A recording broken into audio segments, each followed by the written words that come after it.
Hey everybody, welcome to TNMCoaching Unplugged and Zoran Todorovic Interconnected Podcast, the space that you love, the podcast when we explore human evolution, expanded self-awareness, consciousness, and new technologies that will help us become the best possible version of ourselves. And today we have a very, very beautiful conversation. I'm so excited about it. I was thinking, wow, this is going to be one of these podcasts when we learn something new, when we get initiated into different way of thinking, when we reconnect to our inner medicine, when we reconnect to our outer medicine, to healing modalities. And then also we're going to look into how do we integrate this in our everyday life. Today, I'm honored to have Celeste Palmer. She's a trained and initiated medicine woman. And for some of you who don't know what it means, we're going to unfold that. I'll ask her, of course, what does it mean to be a medicine woman? She connects a deep Amazonian consciousness with Western traditional modalities as well, which is very unique, when somebody is bridging those worlds. She is a trained coach, hypnotherapist, NLP therapist. She's also a yoga teacher. She's investigating astrology, meditation, and of course, breath work that we all love nowadays, right? But her key remembrance is going into the healing and alignment and reconnecting to the deeper truths within. And she's introducing the plant medicines to support us and help us to do that. And this is what I admire with people. I admire when people can be mystical, when they can be grounded, and at the same time invite that mysticism into the everyday life. So, Celeste, welcome to the podcast. I'm so happy and grateful to have you today. How are you doing? Thank you. I'm doing really good. Also super grateful to be here. So thank you for initiating this conversation.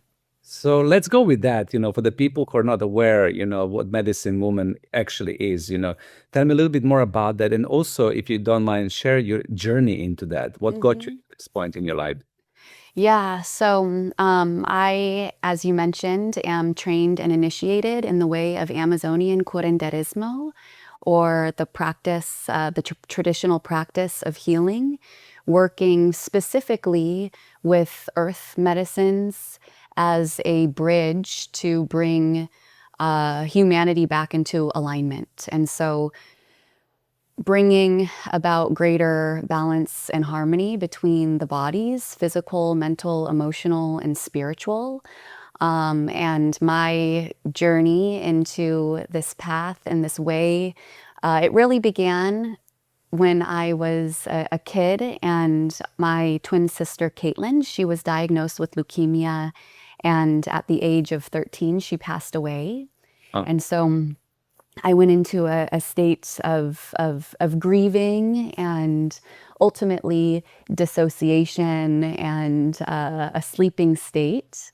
mhm. And life happened as it does. And then I would say the big shock, or the final shock, which ultimately pushed me onto this path of self-healing and finding my way in remembering who I am through the medium of ayahuasca and other Amazonian plant medicines, was a divorce. And I found myself just totally lost, and I realized I didn't know who I was, and I didn't know what I wanted, and I didn't know where to begin. And so, through a series of divine guidance, I ended up at an ayahuasca retreat in Portugal, actually. And it was in my initial series of ceremonies where I received a vision, and I saw the immaculate and divine purpose and the cellular contract, if you will, Mhm. between my twin sister Caitlin, her illness, and what it had to do with me and for humanity. And ultimately, that is to once again facilitate and initiate the balance and harmonization, dissolving the dis-ease within the bodies so that we can express life through the life in which we were given here on earth. Wow. Just breathing into that transmission. Thank you so much for that. And how did you connect those dots? Because sometimes in the people's hero's journey, I always see that people who are coaches, healers, guides, people who are here to support other people and to get them to live that best possible version of their life usually go to a very tough initiation. Usually there is a hero's journey moment and something like that, what you mentioned with your twin sister, happens to push us into this different level of consciousness. And then we become way showers, we become leaders, we become somebody who gets initiated. So how did you manage to transform that pain and how that formulated your steps forward? Yeah. I would say I'm still Right. transforming, and also too for the person who is just being inspired and having that inner call and knowing that perhaps the life they're living isn't the life that was designed for them. I think especially in today's day and age, there are many of us who are living out of alignment with our higher calling, if you will. And not even like a higher calling. Yes, there is truth to that. But the way that I've been shown, it's our Sophianic template. Essentially, it's like the blueprint in which Creator, God, Source created us through and for. And so through life and experiences and trauma and just significant events that imprint us and impact us in a big way, to where we learn these protective mechanisms to keep us safe and quote unquote content, right? We find ourselves in these routines and these patterns and these programs and these belief systems that are essentially preventing us from expanding and expressing life in the way that we are designed to express. And so I mean, a big thing, and I think a lot of your listeners can relate to this. I too was working in a corporate job amongst some other things that I was doing, bartending. And I remember thinking, and even teaching yoga. And I just remember feeling that unfulfilled. I was like, and it was that desire to specifically do something in my line of work and financial nourishment, the things that were going to essentially allow me to live the life that I desired, and to be in contribution to humanity and Earth, was to do something that was fulfilling. Right. And that was always lacking. And again, I had no idea what that was. And so if I were to share anything with the person who has that inner knowing and that curiosity, is really, it's trust. And it can be a little bit scary when the world and the systems and the matrix in which we're participating in and giving our life force energy to and channeling, directing our currency, be it monetary currency and all of the resources, our time, our energy, etc., is like we really have to lean into the unknown and we have to trust.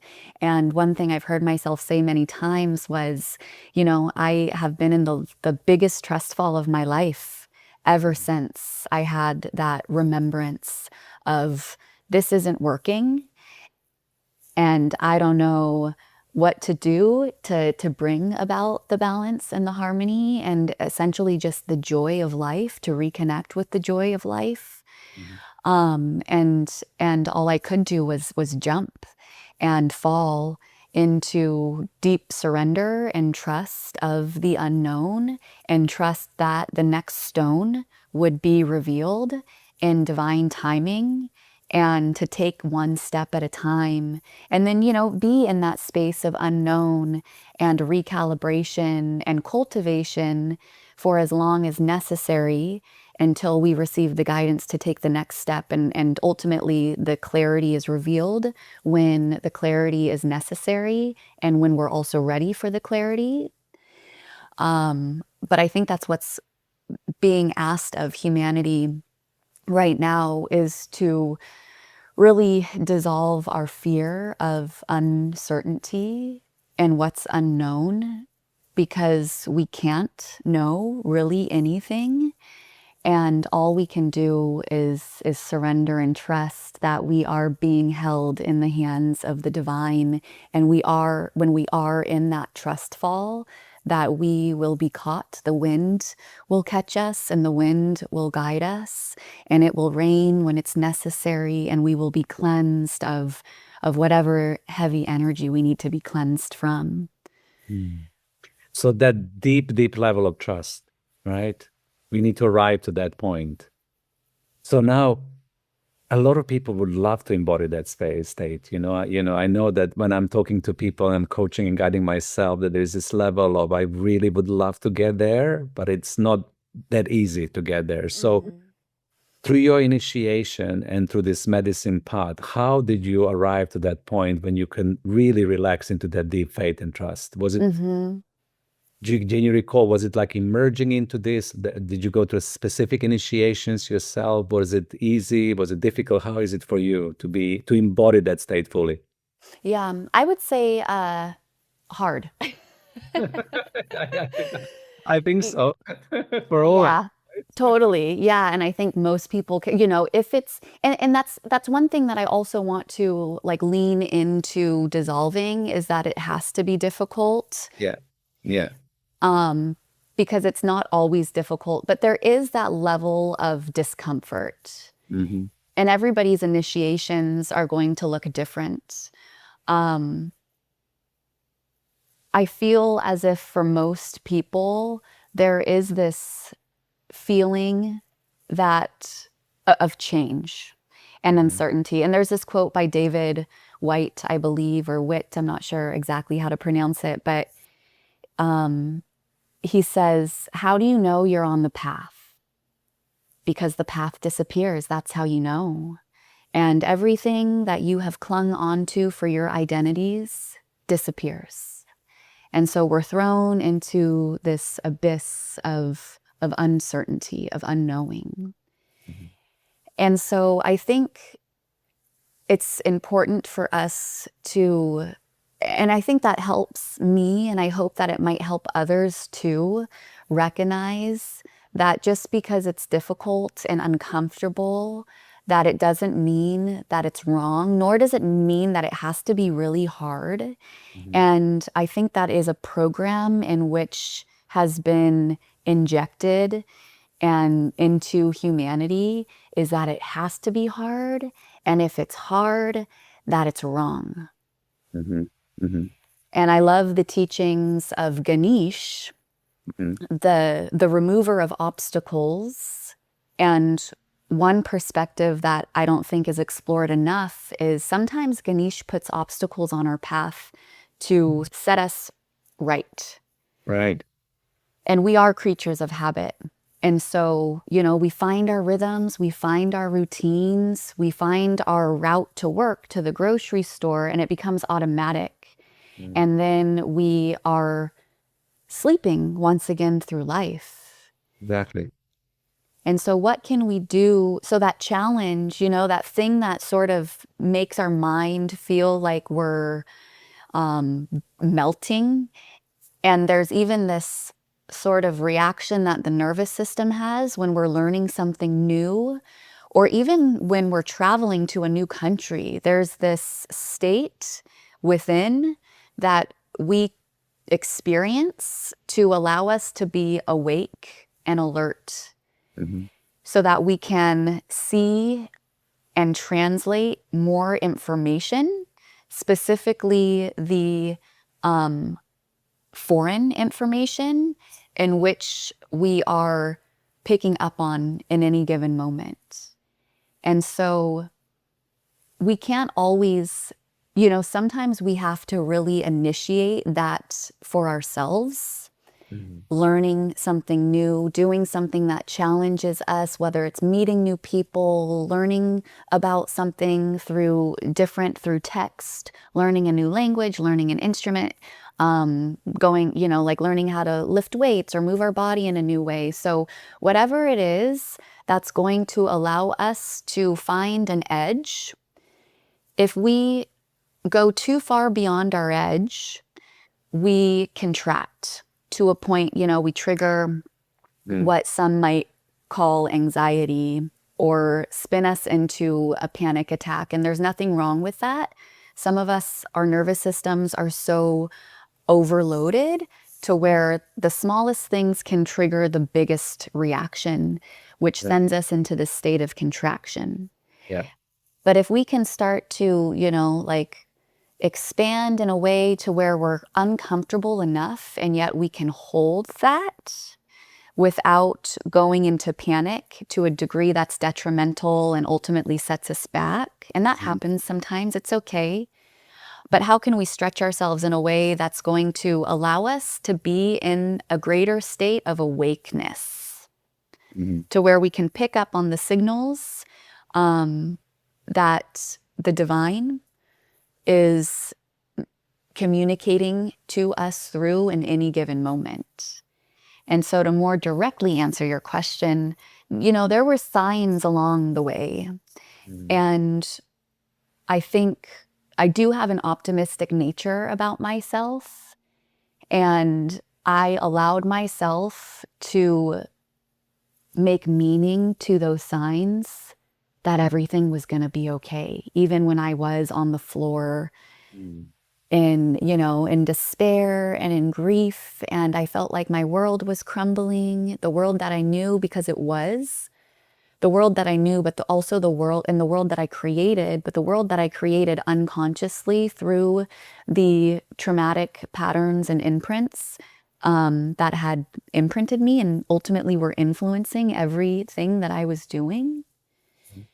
And so I had, and one of the symbols was the rainbow.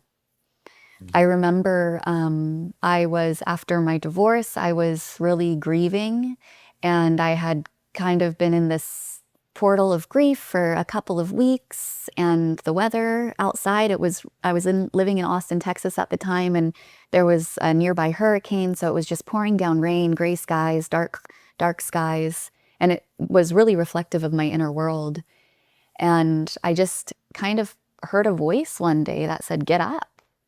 And so I put on my raincoat and I opened the front door, and there was a full rainbow in front of me. And I just looked because it felt like a sign. And, even if it wasn't, I made meaning of that. I created a story that allowed me to take a step forward. Of course. And so we're always creating stories. Why not create a story that brightens our day and allows us to walk forward in joy? Yeah.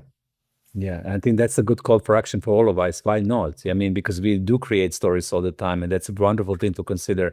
Now, I would really love to shift into this medicine path of yours, because a lot of listeners that I know, some of them, they were part of this. Some of them, they've tried different ceremonial experiences. Some of them, they never went into this. Some of them are afraid of it. And so I really love to demystify it. And I love talking to people who have had experiences. For you, for example, how would you define your relationship with ayahuasca? What is ayahuasca for you? Is it a plant consciousness? Is it the spirit? Is it divine? So I would first love to know, what is this for you?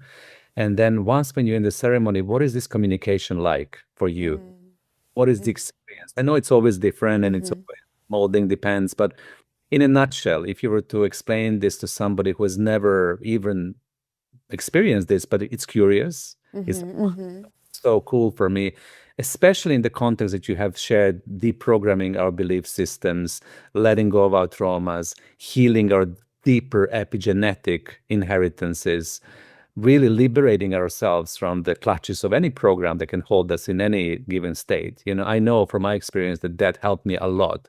But I'm curious about you. So how would you find that relationship? What happens with you and that channel, that communication? What is that like? Yeah. So my relationship with ayahuasca has really evolved as I have, and as I go deeper on my path with this medicine. She works with me and teaches me much different, and she shows up for me much different than she did when I first started working with the medicine 8 years ago. And so again, it's like that the only constant is change. And similarly to what you reflected, even like ceremony to ceremony, the way the medicine works, it's an intelligence. It's an earth intelligence. And it is a sentient being. So ayahuasca and all these other plant medicines, and all of these other plants, whether they are used as medicines or not, they have an essence and a character and a purpose similarly to each of us. And I believe that a lot of these earth medicines, including ayahuasca, as to why we are seeing such a vast and rapid spread and curiosity and desire to commune with this particular medicine, as well as some other like entheogetics, so medicines that are for lack of better words, psychedelic and create alternate states of consciousness, expanded states of consciousness. I believe that they were seeded within the soils of Gaia for this time. Because should there be a deep sleep, ayahuasca has a very cosmic energy to it. It's very like, it's as above, so below kind of energy. And so the spectrum, she can take us to these like far out places where we're connecting with cosmic energy. And then she can take us to these like deep, deep places and spaces within ourselves and within the earth. And what's interesting is both of these places are dark. And yet they're seemingly dark, right? And yet when we enter into these places, there's so much light that is accessed within entering into the dark womb in which ayahuasca guides us into. And we've really been conditioned to believe that these dark places are scary and bad. And yet, and Carl Jung speaks a lot to this, it's like the golden shadow, like what's in there, we forget about the light that's in there. And so we don't go in there through our fear of what's unseen, fear of the darkness. And so my relationship with ayahuasca and the way that I perceive ayahuasca, the way that I've come to know her is she is absolutely a medicine. And that's the context in which I work with ayahuasca. It's also the context in which I suggest everybody work with ayahuasca, because we're going to heal. And that is first and foremost what needs to take place before we can access the school in which ayahuasca takes us into. It's the school of life. And so when I drink ayahuasca, I am sitting at the altar of my maestra. I am sitting at the altar of my teacher. I am sitting at the altar of a teacher who knows a lot about life. And I believe that ayahuasca teaches us about life through the dissolve of the fear of the illusion that is death, which a lot of people refer to as ayahuasca as the vine of death. And she's, over time, really unwinded that for me, kind of like the coil of a serpent. It's a vine, ayahuasca, and it grows once again deep. Its roots are in the earth, and it grows upward. It often finds a tree or something that can guide it, that it can climb up to the heavens, to the canopy of the rainforest.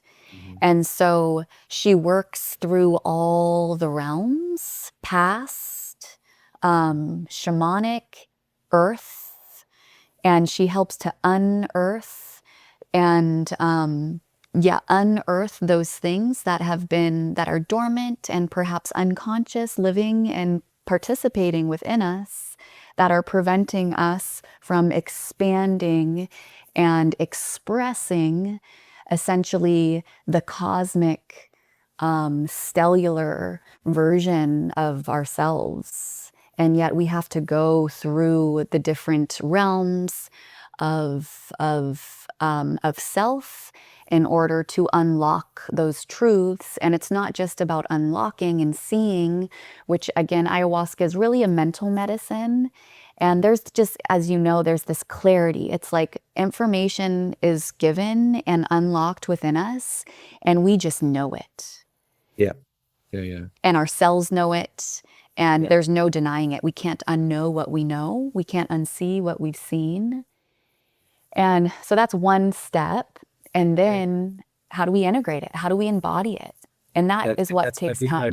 That's my big question to you, is for people who are even have had experiences, and I agree with you that level of clarity and precision. And I love how you explain, first initiation, it's healing, and really going through whatever we need to heal, known or unknown, into our shadows. And then the second level, it's getting into the school of life, so to say, and then studying and learning, which is absolutely amazing, because there's so much to learn about what I would call organic intelligence of our life. And especially nowadays when the AI, it's all over the place. For me, those plant medicines, they hold the intelligence of our organic innate intelligence that we have within our every cell of our body, that we need to unlock. And I think it's really important for people to know that this unlocking process is there, and that we need to use it ethically to really learn and to heal, which is absolutely beautiful experience as we go through this, right? The moment comes of integration, right? Sometimes I would talk to people who had experience and they don't know how to anchor that back into their life,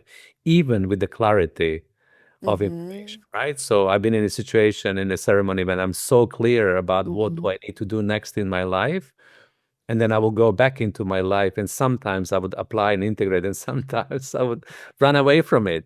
Sometimes it would be too difficult, too difficult to integrate that knowing, like typical thing, you need to leave your career and do something completely different because you're on the wrong path, right? This path, that you are struggling with, and this is what you said at the beginning, that you don't feel fulfilled in, even though it's providing you with living, it's not the right path for you. Come on, wake up, go right.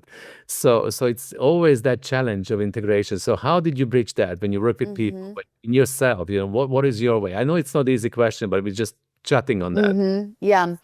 My teacher always said, lento pero seguro, slow and careful. All right. And so, there's that knowing, and our cells know it. And similarly, that we talked about earlier, which a lot of people use hypnosis and NLP, which can be great and are great tools and techniques to further support and assist. But really it's like one step at a time, and like consistent. And so there's, the when we do practice and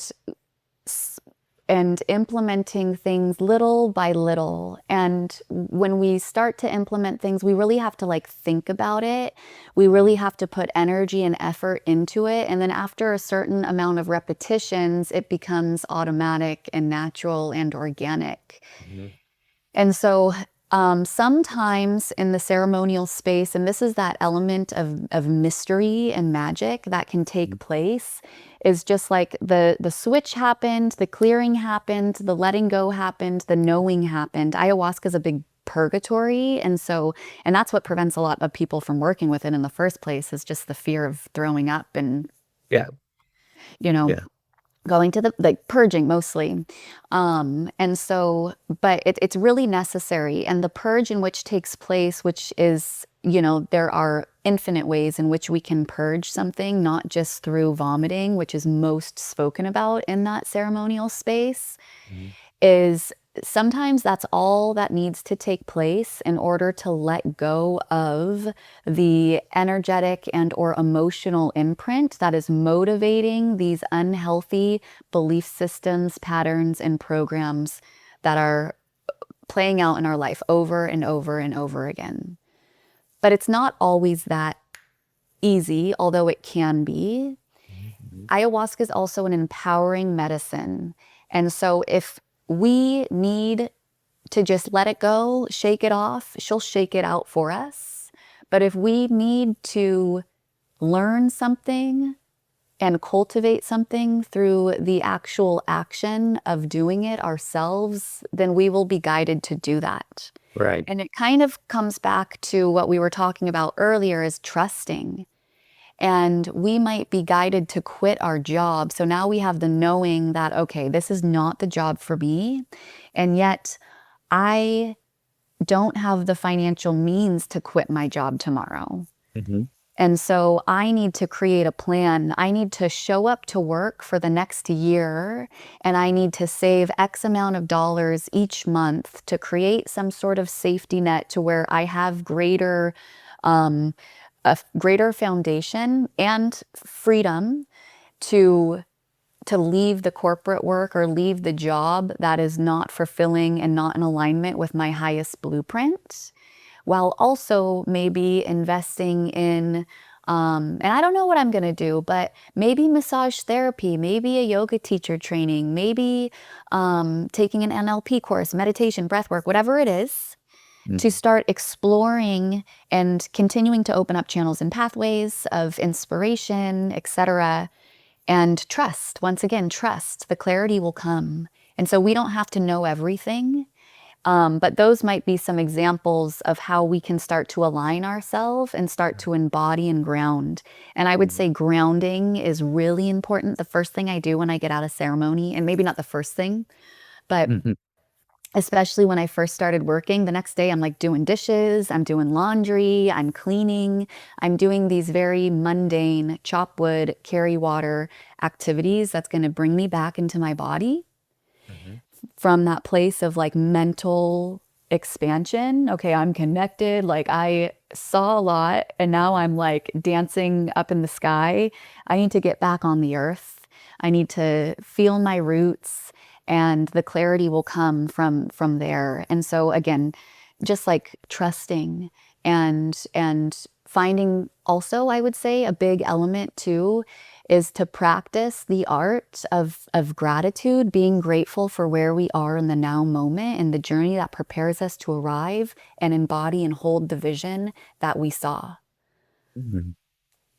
That's a beautiful thing. They embody the vision that we saw, and that gratitude, which is highly creative in a way, and also helps us to ground ourselves within the life of within the reality. And when you work with people in integration, would you offer any like consistent coaching and guidance, or how does it work in the reality? What are the best practices? Because sometimes people just do the ceremonies, they go back into their life, they continue. There's no structures or systems for them to hold themselves and everybody else. Do you feel that that's necessary for somebody who would experience that? Yeah, I think it's maybe not necessary, but highly advantageous and beneficial to have, especially too, because we go to these expanding experiences and we're changed, no doubt about it. And then we go back to the environment that is likely very much the same as we left it. I mean, everything is interconnected through the quantum. So as we shift and change, other things shift and change too. And so when we remove ourselves and then we bring ourselves back, oftentimes that can be difficult for a lot of people because we're energetically sensing the dissonance. So I left this environment. I was in resonance with the environment. Even if it was toxic, I was in resonance with it. We were attuned and entrained. I leave and now I come back. My energetic field is a lot different. This energetic field is the same. And so having a touch base, having an anchor, be it a coach, a mentor, a friend, a community, a class, a teacher, anything that is going to bring us back and remind us and help us to stay the path.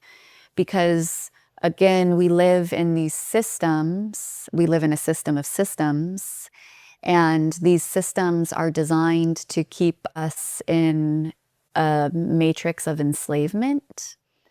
And so when we go into these expanded states and we're connecting with people who have also experienced and know these expanded states, and then we go back into these contracted systems of dimension and like lower dimension, 3D, if you will. And how can we, and so it's important to have touch points to where we can just continue to remember and nurture and nourish ourselves, and nurture and nourish our bodies, and nurture and nourish our vision, to where we have the inspiration and the motivation and just the trust, maybe, and to keep moving forward on our path. And I would say something that is highly undervalued is the connection between another person. And maybe it's just a conversation, and that can be through a coach, a mentor, or a friend. Yeah, I agree. I think that's something that really keeps us together within this context of integration and support and making sense, and then really being courageous enough. I think sometimes courage is also, excuse me, very important, to be courageous enough to implement what you already know. And that goes back into the trust. So you and I can talk forever. One of my podcast, the coach teacher, told me that we need to keep podcasts short, but we can record once again. So we're kind of coming close to the end of this. What I would really love to ask you as a closing question, because we're feeling just before the end of 2025 into 2026, with your awareness and with your expanded consciousness, what do you feel, what will be your message to humanity for people who are listening? What do you think we need to pay attention to? What is unfolding? What are you sensing? And where do we need to put our love, focus, attention, and presence? Beautiful question. Yeah. Well, from my vantage point, 2027, and I know a lot of people are speaking about this too, is a really big year, for lack of better words. And what is going to be taking place is essentially like a quantum leap, and people are already experiencing this, but I feel like 2027 is like, it's the big shift, where we are shifting from one octave of the expression of life to the next. And so 2026 is, a year of cultivation, a year of planting seeds, a year of devotion. And so moving into 2026, what I'm being guided to do is really just, it's to prioritize my devotion in way of cultivating myself and preparing and cultivating my cells to be able to expand into. And there's effort and action that need take place in it, but also coming from not this place of like will and force and drive. That's old paradigm. And you said the word, which is presence, but cultivating ourselves from a place of presence. And so it's really about doing the things and prioritizing the things that enrich us, that allow us to feel alive. And it's simple, like putting good things in our bodies, minds, and hearts, and tending the soils and nourishing the seeds in which we are planting, because they're really going to start to sprout and bloom in 2027. And so the year 2026, it's about nourishment. Wow, beautiful. And thank you so much. Devotion. Yeah. in the way nourishment in the way of devotion. I really want us to bookmark this. Thank you so much. I mean, you and I can talk forever, and thank you so much for this wonderful transmission. I hope the energy is felt. I felt it as well. I was deeply inspired by what you were sharing. Celeste, thank you for being our guest today. I hope we will be able to record a bit more and Yeah. capture wonderful wisdom and your beautiful presence. Thank you so much for being guest on TNM Coaching Unplugged. Yeah, it was such a joy to Yes, be in conversation and presence with you. So thank you.